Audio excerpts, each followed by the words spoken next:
soon you can say, hey, that person opening up for Kenny Chesney, I saw her in Ben's car one time. That's true.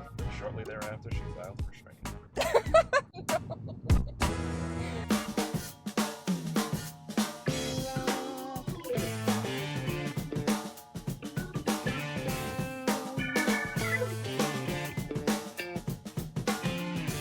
Hey, welcome into Carpooling with Ben. Happy 2020, ladies and gentlemen. Coming up this year, you're going to start seeing this girl everywhere, performing, singing her songs. I mean, I would have to think that it will only be a matter of time before you start hearing her on the radio. Ladies and gentlemen, New England's own. You're born in New England, right? Yeah. New England's own. Annie Crosby. Annie, hello. Thank you so much. Thank you for having me. The audience is applauding, obviously. I hit your enormous bottle of water here. It's like, Sorry, I can move. No, it's fine. That's why the cup holders are there. I had them installed in the car just for that. Oh, really? Yeah, you did that? It's out of the camera shot. So you are a singer, songwriter, and I mean, obviously you've been playing music for a long time, but it seems like over the past year and a half, really started to climb the local charts, and you go to Nashville on a monthly basis now. You're doing that kind of thing. So, Hello, welcome to the car. Thank you.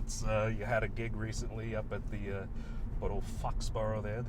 Last night at Six String. Yeah, it's a good time there. So, yeah. So just talk to you. Do country primarily, but you also you dabble.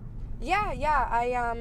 It's funny because people talk about like genres, and I don't even know what. I guess country is what I mainly play, but I play kind of anything that I feel in the mood for, anything that I can sing to. I mean, I kind of relate it to like my music taste. When you listen to music, you dabble in everything, right? Like all different types of genres. Mm-hmm. And that's kind of the same way that I am when I sing. If I feel like singing something bluesy, I write that. And if I feel like singing something a little bit pop, I have a couple songs that sound a little more poppy, a little bit country. So I don't even know how to classify the genre, but yeah. It's you're like, I don't know, you're kind of like the target, I guess, of music, a little bit of everything. Yeah, and I guess your style of music kind of makes you who you are as an artist, so, I mean, that's what it is. It's just very eclectic taste. If we were to hop into the Annie-mobile right now, yep, and push the presets 1 through 5, without giving station names, although they should all be Cat Country 90s. what, like, number one is what? Is it country? Is it rock? Is it talk? Is it... So, by like what I listen to the most, I don't even know. My presets are by, I have a little bit of OCD with, they have to go by numbers, so low to high. So you start with 89. So I start with you start with 89.7. Yep, I start down low and then I go up. But yeah, so I have like some old school rock. I honestly have a bunch of like the old school, like I love old school R&B and stuff like that. Okay. I do listen to a little bit of like the new pop, new hip hop. And then of course I have, every country station on there. Sure. And it's just whatever I'm in the mood for. I listen to a lot of older rock too. Like I grew up on the Beatles, Janis Joplin, Joni Mitchell, Bob Dylan, stuff like that. So I listen to a lot of that kind of stuff as well. And I think that's kind of what some of my music is inspired by as well. Sure, so. Sure. And you play guitar? I do. You play not very well. Hey, I try. Better than I do. I taught myself, and I went on Google and I bought a guitar, a little cheap one, because in a couple years ago I decided that I wanted to start playing gigs. I had horrible stage fright for a very long time. I still do sometimes, but I wanted to start playing, and I couldn't find a guitar player to sing along to. Nobody was reliable, and nobody would commit to anything, so I decided that I would just teach myself. So I bought a guitar at the local guitar shop, and I looked on Google. I didn't even do YouTube videos. I just looked at like where to place your fingers, and that's how I started playing. And I was never taught how to hold a pick, so I can't use a pick. Really? I just use my thumb. I have a big old callus on the side. It's all right. It's okay. That was that. But it's funny because you say that I've been playing music for a long time, and I actually haven't. I have ADHD. 10 minutes for me is a long time, so just to clarify that right there. Okay. So I started by, like I said, I bought my own guitar, and then I really didn't get much better. Like I said, I'm still not very good. I can kind of play along to something. I can figure out some chords to write a song, but I have some very talented guitar players that I play with that kind of bring them to life a little more. Sure. But I started my mom worked with someone who had a band, and we call it like a dad band. They're, Sure. Older generation. I think in the industry they call it general business. Might be a little bit more, less. Nothing wrong with a dad less band. offensive. Yeah, it's. No, it's just, but we played in VFWs. So, the pay was very low, and it was just me and 2 other guys on guitar. And we played a few gigs and just kind of got my feet wet. And then once I got the taste for it, I really wanted more. So I went on Craigslist. I don't suggest that anybody find anyone on Craigslist. But I went on Craigslist and I looked for a guitarist, and I found someone. And he was a super, super talented guy. And we would go to a lot of open mics. And we would go to a couple, small shows, and then Matt Isak actually saw a video of me playing on Facebook, and he reached out to me and he said that he was starting a new project. So that was he started Old Town, and that was just in May of this year. Right. So that was only 9 months ago. But you I mean, longer than most. Okay, it's but you've been singing your whole life. You've been into music. And you've had just not on stage. It's a new animal for me to be on stage. So. Well, that's the whole excitement of it, and you're really taking it to the level of you want to go somewhere, you want to do something with this. You're making this more than just a hobby. This is something you're really passionate about. Mm-hmm. I alluded to the fact that you're going to Nashville on a regular basis. You're making contacts down there. How has that been? It's good. It's tough because when you're in Nashville, people tell you that it's a 10-year town, and the only way to really be successful is to move down there and be there all the time.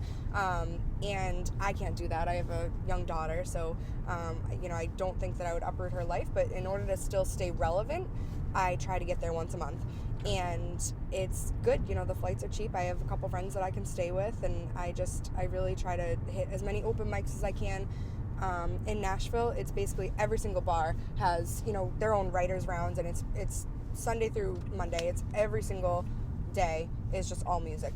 So it's really easy to just jump on a stage and go. So I try to play as much as I can down there, and then networking is the biggest thing too. I've met a lot of artists in Nashville, a lot who have moved from New England to Nashville. Sure. So it's good to be able to collaborate, or in the future maybe write together. So making those connections is really important. You've started writing. You've gotten some songs down on paper and everything. Yeah. Where are you at with recording them? I mean, the day of like recording an album and doing all that stuff, I think is just don't wait. Put it down, get it on iTunes, get it on Spotify and all the others. Yeah. Where are you in that process? How many? So that's what a lot of people say, is to just, I'm such a perfectionist that I wanted to wait until I had, a 12 or 14 song album, until every song was perfect. And everyone who I've talked to, publishers that I've spoken to, they've just said, don't wait. Just if you have something good, just release it. Just pump it out. Yeah. But, now in the days where everyone is just releasing singles, one single at a time, it's so hard because I love a good album that I'm old school, where I listen to something front to back. Sure. And I love that, and I wish that were still the way it was. I wish that I wish the CDs were still popular. I miss those days. But so I kind of struggle with whether to put out a full album or to just put out singles and one at a time. So I have a few that I think I'm going to do, like a short EP, probably like a 3 or 4 song EP, and I'm going to release those probably all at once. I'm still, like I said, on the fence whether I want to release them one at a time or all at once. But I did a couple quick demos just so that I could lay out the orchestration of the songs, and now I'm just I have to pick which songs I want to record, and then we're gonna get in the studio within the next month or 2. Nice. So you perform a lot around this area, around the New England area. Obviously, Six String, which is used to be the Toby Keiths. Yep. You've played up at Loretta's Last Call up in Boston, there right outside of Fenway. Yep. What are some of the other hot spots that you like to play at? So we actually go like New Hampshire and New York a lot as well. Oh, okay. So there's Tin Rooster Casino, which is up in Verona, New York. It's like a 5-hour drive, but that's one of my favorite gigs. We go to Eric's Church in Windham, Maine. you know, the Goat, and there's one in Portsmouth and then one in Hampton as well. And we just really try to get out. I have a residency in Rehoboth as well at Hillside Country Club. Oh, cool. So I'm there once or twice a month usually. Nice. And then it depends on whether it's full band or it's acoustic. I mean, anybody who has live music and they've reached out to me, I kind of just pick whether it's full band or acoustic, and then we run with it. So Awesome. What are your hopes? What do you want to accomplish in 2020? What's the, you know, what's on the list that you have to get done? I think I need to set more concrete goals, but I think that I've just been really concepting and manifesting, just getting out there, getting more known, you know, getting my songs out there, hopefully, you know, getting them on the radio, and just I want to do it all. I want to, you know, I don't just want to play around here as much as, you know, I'll always come back and, you know, call this my home base. I do want to go out and tour, and I want to, you know, do everything. So Awesome. Yeah. Well, Annie, where can people find you? So on Instagram, it's Annie Crosby Music. Facebook, I have a page, it's Annie Crosby, and then my website, it's a little difficult, it's anniecrosby.com. Oh. So we'll have to put that in and link that everywhere, just because people, Crosby. So do people ask you if you're like related to Crosby, Still and Nash? Yeah, all the time. Do people ask you if you are related to Cosby because they don't read right, and they say, oh, they do that to me. They're like, oh, Fidel Castro? No, DeCastro. I don't get look that like a one. Cuban dictator, do I? Yeah, I don't get that one. I get Bing Crosby, right? I get that sure. one, and then I kind of give him the look, and I'm like, do I look like I'm related? They're very popular around this time, the holidays. Just coming out of that. So Exactly. Well, I mean, it's no, you don't look like Crosby. Maybe somewhere down the line. You know, if you could try, maybe get that, you know, that nice cropped haircut. Maybe that would help get you in the right direction. Well, Annie, thank you for hopping in the car. Thank you for having Folks, me. go find her online. Go follow her. Go listen to her perform. She's awesome. She's really good. Thank you. And soon you can say, hey, that person opening up for Kenny Chesney, I saw her in Ben's car one time. That's true. Shortly thereafter, she filed for restraining.